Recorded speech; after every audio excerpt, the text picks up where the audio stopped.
But none of them spoke on it out because what happened to Rupert Sheldrake? When you speak against the established norm, you get pushed outside. You don't get funding anymore. But I think part of the problem is also that when someone defines someone as one particular occupation, and for you, you're a very talented actor. So I'm an actor. You're a very talented actor, my opinion. And Thank you. so people think of you in that way and say, there's no way he's awesome at something else too. Yeah, well, a lot of that happened, like you said, the guy that interviewed you for Rolling Stone. Yeah, Eric. Eric. I invited him into my home for 2 days, and I walked him through all of these things, but he had an agenda at Rolling Stone. They didn't say Terrence Howard has discovered this, that, and the other. They said Terrence Howard, a very dangerous mind. So you put that kind of... Did they mean that in a complimentary way? I didn't read the article, so I can't tell you. It wasn't taken in a complimentary way.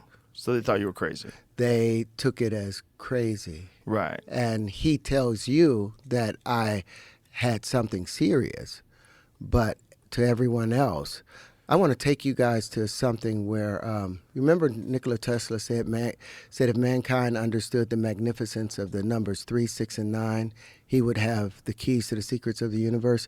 If you will go to the linchpins bonding. Can I bring you back to the Rolling Stone thing, though, because you kind of abandoned it? I think. No, I'm going to show you. Okay. I'll show you They have an on agenda. that. They had an agenda. Yeah. Because remember, at the same time, they were calling me a wife beater and all of those things. And then I put out the video showing what that same woman that had painted in a black eye, those pictures weren't made at the police station or at the hospital. She took those pictures herself, and she was blackmailing me for years because I had, when we met,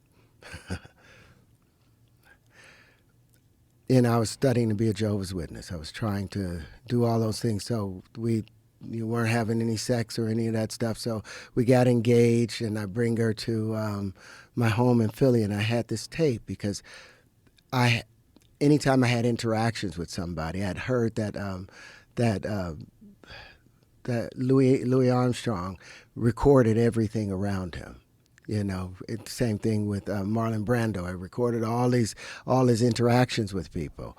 So I was recording things, and if I'd had phone sex with some girl, I was recording that. If we were having sex, I recorded that because I wanted to make sure there was proof of, if anything happened. Right. But I also recorded my mother the last 2 weeks before she died, and I had that on a dictaphone.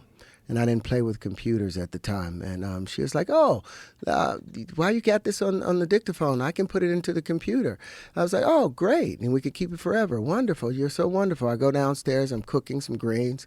2 hours later, I come upstairs. All of my dictaphones from the last 15 years, she has downloaded into her computer.